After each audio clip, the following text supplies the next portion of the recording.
Pawiuna sa Mandaue City Government ang reklamong gipasaka patok sa netizen nga gireklamong MIBI sa LGBTQIA community. Pinaagi sa social media post. Ano ang report ni Nico Serino?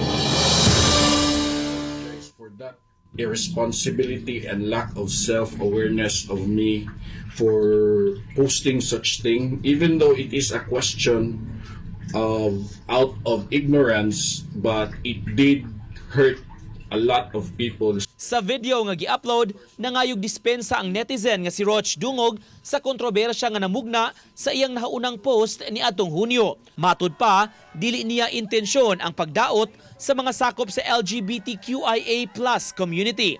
Kahinumduman, daghan ang naukay sa unang post ni Dungog atol sa kasaulugan sa Pride Month ni atong Hunyo. Nakapangutana siya sa pagbutang sa mga rainbow flags sa syudad. Kagahapon lang, nagkakita na si Dungog o si City Treasurer Attorney Regal Oliva kabahin sa issue. Dito sab ang City Legal Officer Attorney John Edu Ibanez. Si Oliva ang miduso og reklamong kalapasan sa City LGBT Code ug Safe Spaces Act batok sa netizen. Apan human sa tigom ug sa pagpangayog dispensa ni Dungog, gidawat kini sa abogado. These times, hatred must not linger against unity and love. Wala na tayo. We shouldn't have that anymore. So forgiveness must be first, because that's the only way to move on and reach the goal, because the goal is higher and bigger than Mr. Dungog's statements. Muduso si Oliva ug affidavit of desistance aron sa pag-atras sa kasong gipasaka.